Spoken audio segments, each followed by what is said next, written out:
Reverend Dr. Kevin A. Johnson. So your story is very moving. I'm so honored to interview you here today. So could you tell us the story of unlikely church participant and Bloom?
Hello, Reverend Dr. Kevin A. Johnson. Your story is very moving. I'm so honored to interview you here today. So could you tell us the story of an unlikely church participant at Bloom? Well, some of the people that are the most unlikely people that I didn't anticipate when we were starting out are the people that have in their background no particularly Christian background, but they have had an affinity of various kinds of religious experience through their lives. So there's like Donna, whose father was Jewish and mother was Catholic, and they said, Donna, you just go wherever you want. And Donna came to us in her retirement after she had worked for 35 years in Valdez, Alaska as a bartender, and had worked through the big oil spill there and all that sort of thing. And she came to Bloom as a place for community and loves us all, and took about a year to decide, and then eventually said, yeah, Bloom's the place for me. And so, Donna loves us and we love Donna.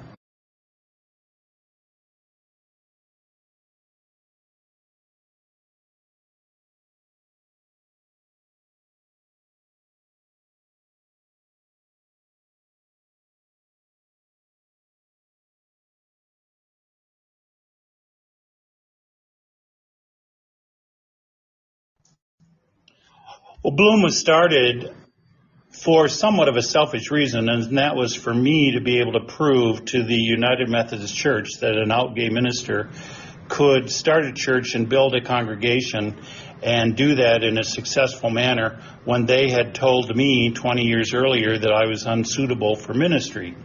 So that is the why in that. The actual response came because once I was thinking about returning to ministry as pastoral ministry as a result of spending 20 years in the business world in Chicago. Advent of 2001, for the 4 weeks of Advent, every time I closed my eyes to pray, I saw myself in the desert in my white robes hugging people. And I hadn't really worn white robes since, for 20 years. And yet there I was. And when I decided with my husband to do this, that vision ceased to be because the reality was going to take its place. So the why was to fulfill the vision, the why was to prove a point, and then once we got there, we realized that there was a great need for an inclusive, mainline Protestant church that was welcoming of people and had a more open-hearted kind of theology and mission, and was oriented towards social justice. So those are three whys of what we were doing.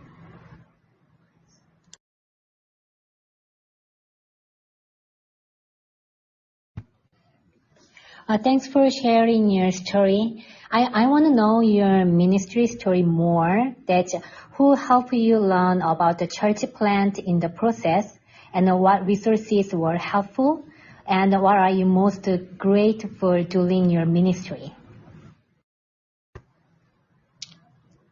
The help was primarily Holy Spirit, and then the people that would come to me in ways that I called, and actually my husband Mike adopted this too, based upon the angels coming to visit Abraham and Sarah in the desert and telling them about their future. We would have people come and tell us something, and that became a mode of operation or a motivation to do something next. I remember specifically about the guy who sat and had coffee with me, and I said, we got to start having Sunday morning worship services. And he said, what's stopping you? Why don't you get started? Go ahead. And that's what then motivated me to just get on the beam and start trying to make that happen. He really didn't participate that much. That guy did, and basically disappeared after a short while, but he was the motivation. Another situation was having lunch with a guy in a restaurant and just talking about all the places I was looking as a possible location for us to start with Sunday morning worship. And we started talking, and I tried a hotel basement, and we were looking at church buildings and stuff. School buildings. A lot of churches start in school cafeterias or auditoriums, school buildings, that kind of thing. And then I said, but then there's this outdoor space called Palapis Art Garden and Nursery, and they have this rose garden that we could meet in. And the guy said, that sounds great. Why don't you look into that and see? So I went and talked to those people, and they said, yeah, come on. And that's basically how that happened. And it was the support was through these people that were like angels. Of course, I went to 4 different church development conferences, and I learned a little something at each one of those. And I'm very grateful for the people who supported that, to be able to do that. But I kind of liked the angels as the best people to help me out.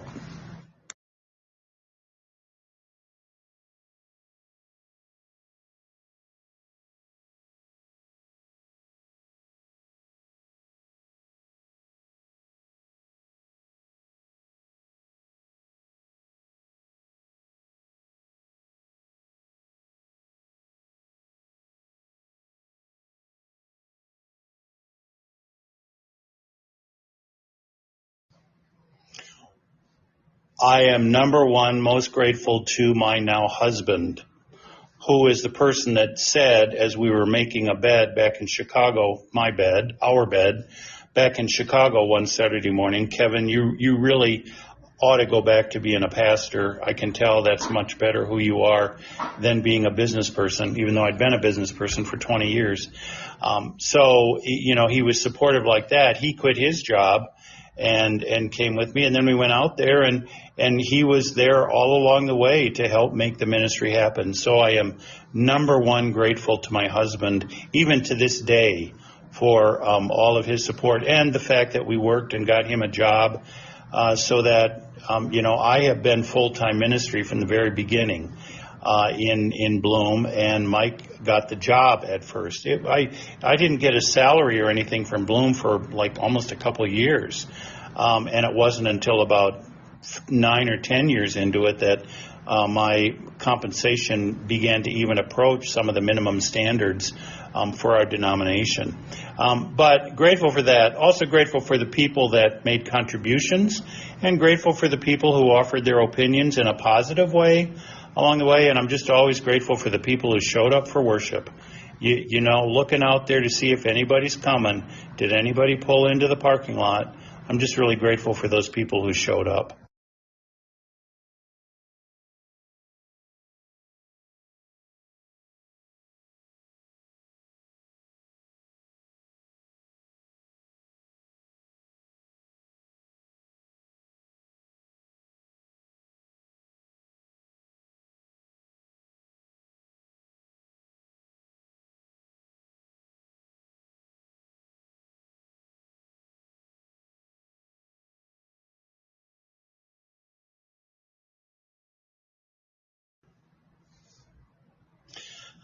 I will offer that took a while, partially because I was way out of practice. And so I was really grateful for the fact that when people gathered for worship, that was, I guess for me, I mean, I really love Sunday morning worship. And so when people gathered for worship, that was really it. And then, we started having a little bit of a hospitality time.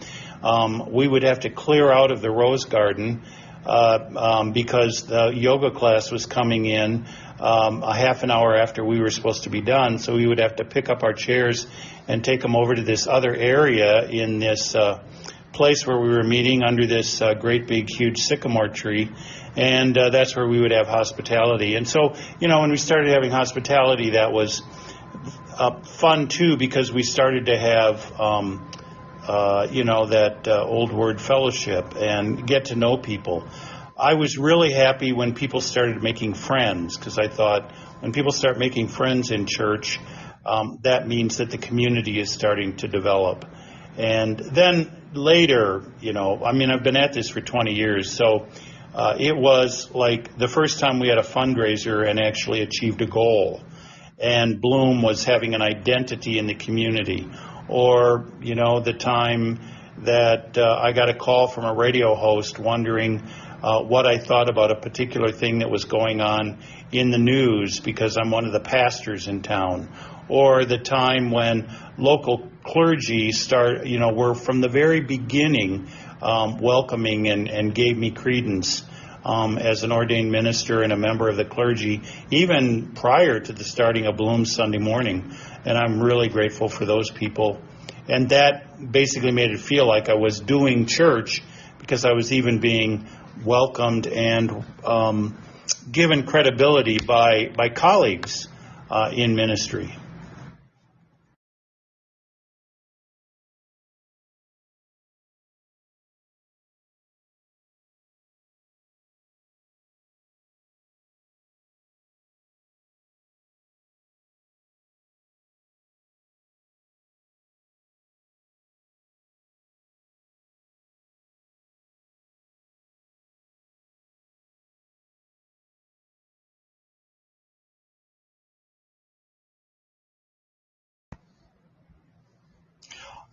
I don't know that I would think of myself as an expert because I think I broke almost all the rules.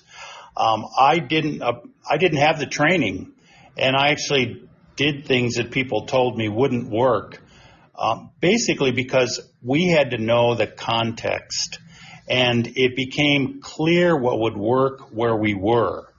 And I would also note that since we have been started and up and going, there have been at least 5 other churches that have started that failed, just didn't last. I don't want to say failed, but they just didn't last. They didn't get traction. And then there are some now that are lasting, I think. But one of the aspects is that we had no money. It was our own money. My husband and I, out of our own pockets, I would say that we invested at least around $10,000 of our own money in order to make it happen and get started. When a bill got paid, we paid it. It took more than a year. We had our first meeting in September of 2002, and it was October of 2003 before, in 1 month, Bloom paid all of its own bills. Not me, but just like for the advertising and the rental space and all of that out of offerings and that. So it took a long time for that to happen. I am You know what? You got to get me back on topic.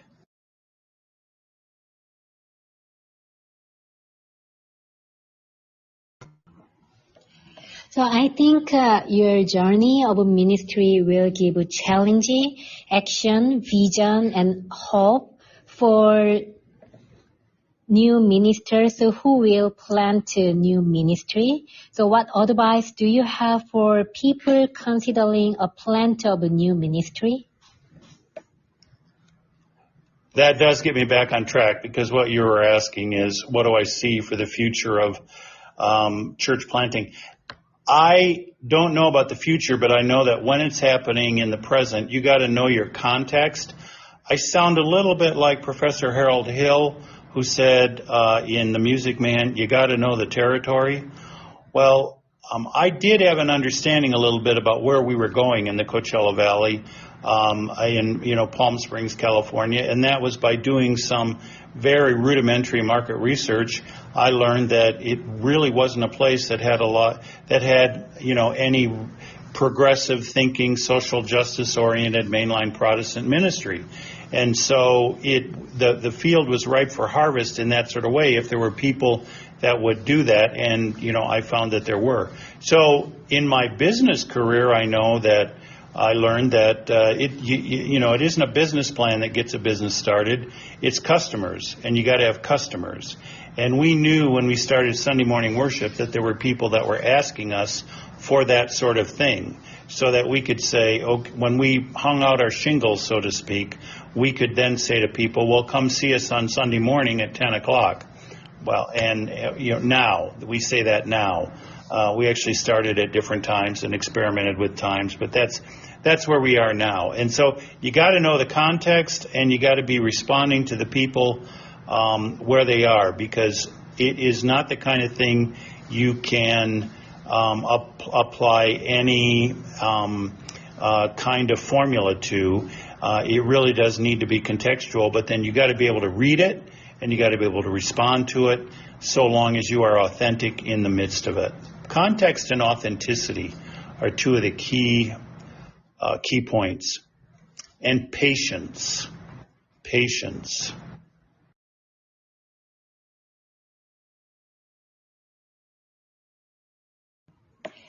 So this time we talk with you is really precious and worthy. And I will have this for last question. This podcast title is Treasure in the Desert. So what do you want to speak out the Bloom's message for the world? I think a lot of people are hurting, and the treasure is the balm in Gilead, so to speak. The healing that can be offered through community and welcoming people.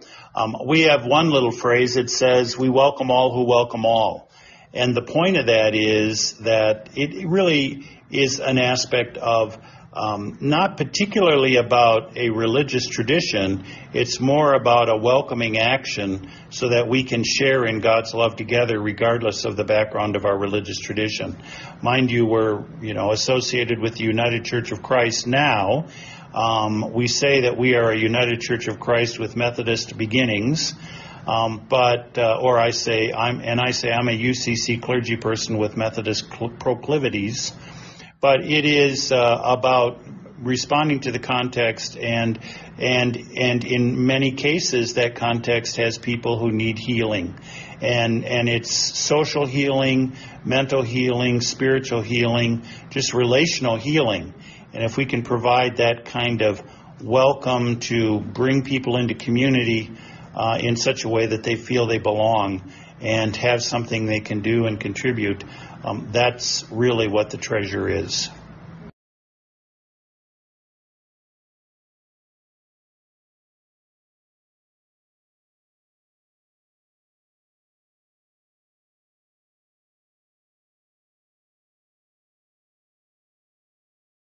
Dr. Rev Kev.